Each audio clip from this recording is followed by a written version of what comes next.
Hello students, let's see this question. Which of the following statement indicates that law of multiple proportion is being followed? तो law of multiple proportion किस में follow किया जा रहा है? तो आपको ये पता होना चाहिए लॉ ऑफ मल्टीपल प्रोपोर्शन क्या होता है. Law of multiple proportion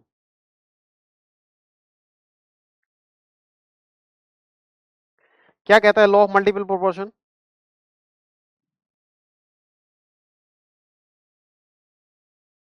the different masses, एक बार मैं लिख देता हूं फिर आपको एक्सप्लेन करता हूं. The different masses of an element, different masses of an element which combines with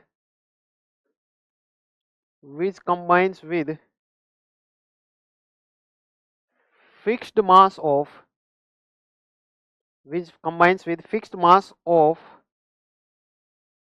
another element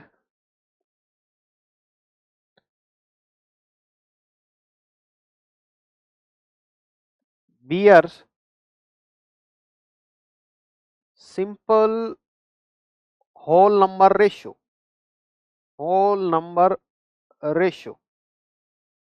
कहने का मतलब ये है कि सपोज एक एलिमेंट है ए और बी, दो एलिमेंट है ये, ठीक है. तो ये दोनों एलिमेंट मिलकर के दो कंपाउंड बना रहे हैं. एक बना रहा है ए बी 2 और ए बना रहा है ए बी 4 सपोज. तो ए जो है, ये जो है इसका फिक्स मास है. यहाँ पे दोनों में देखिए 1 है, यहाँ पे भी 1 है, ये फिक्स मास है. और यहाँ पे इन दोनों के मास क्या है, वेरी कर रहे हैं. इन दोनों के मासिस का जो रेशो लिया जाएगा वो सिंपल होल नंबर में आएगा. अगर दोनों का मासिस 1 1 मान लूँ तो इसके मास 2 है और यहाँ पे मास कितना है, 4 है. ठीक है ना. यहाँ पे सपोज इसका मास x हुआ तो ये 2x है और ये कितना है, 4x है. तो ये सिंपल क्या आ रहा है, 1:2 में आ रहा है. सही है ना. तो ये है लॉ ऑफ मल्टीपल प्रोपोर्शन. अब इसी की को एक्सप्लेन करना है. ठीक है ना. अब जैसे क्वेश्चन करेंगे तो और समझ में आएगा आपको. Sample of carbon dioxide taken from any of the source will always have carbon and oxygen in the ratio 1:2. नहीं, ये लॉ ऑफ मल्टीपल प्रोपोर्शन नहीं है, हमने अलग बताया. ये है लॉ ऑफ कांस्टेंट प्रोपोर्शन कहलाता है ये. ठीक है. तो कांस्टेंट प्रोपोर्शन नहीं पूछा है, ये गलत हो गया. Carbon forms 2 oxides namely CO2 and CO. ठीक है. where the masses of oxygen which combines with the fixed mass of carbon are in simple ratio of 2:1. बिल्कुल सही बात है.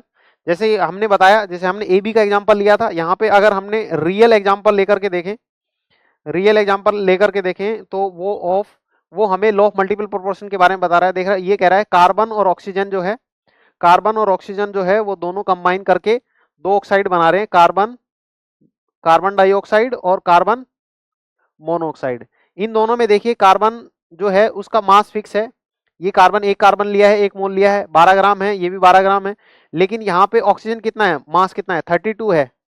और यहाँ पे एक ऑक्सीजन है, इसका मास कितना हो गया, 16. तो इनका रेशो देखें तो 2:1, सिंपल होल नंबर रेशो आ रहा है. तो बिल्कुल सही बात है, लॉ ऑफ मल्टीपल प्रोपोर्शन की बात हो रही है, तो ये सही बात है. आगे देख सकते हो, when magnesium Burns with the oxygen the amount of magnesium taken for the reaction is equal to the amount of magnesium in the magnesium oxide formed. तो ये तो क्या हो गया, जितना रिएक्टेंट में है मैग्नीशियम उतना ही प्रोडक्ट में मैग्नीशियम है. तो ये बेसिकली ये किसकी बात होगी, law of conservation of mass की बात हुई है. लॉ ऑफ कंजर्वेशन की मास की बात हुई है, मल्टीपल प्रोपोर्शन नहीं है. तो सी ऑप्शन भी इनकरेक्ट हो गया. Let's read the option D. At constant temperature and pressure 200 ml of hydrogen will combine with 100 ml of oxygen to produce 200 ml of water vapors.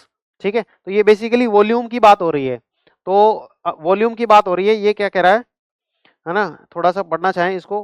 Hydrogen जो है वो oxygen के साथ में कंबाइन कर रहा है और क्या दे रहा है, H2O प्रोड्यूस कर रहा है. तो ये क्या कह रहा है, हम बैलेंसिंग कर लेते हैं इसमें हाफ. तो इसके क्वेश्चन में ये कह रहा है, ये इसके 200 ml हैं, वो कंबाइन कर रहे हैं इसके 100 ml के साथ में और हमें प्रोड्यूस कर रहे हैं 200 ml of water.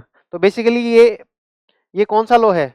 गैल्यूसैक law of gaseous volume, क्योंकि सभी के सभी हमें क्या है, ये वेपर फॉर्म में है ना, ये भी गैस है, ये भी गैस है, और वाटर जो है वेपर फॉर्म में। वेपर गैस की बात हो रही है, वॉल्यूम की बात हो रही है, और एक फिक्स रेशियो है, तो ये है ये गैल्यूसैक लॉ ऑफ गैसियस वॉल्यूम। तो हमारे से लॉ ऑफ मल्टीपल प्रोपोर्शन पूछा था, तो लॉ ऑफ मल्टीपल प्रोपोर्शन नहीं है, तो इस हिसाब से हमारा ऑप्शन क्या आ जाएगा? Option B is the correct choice. Have you got it?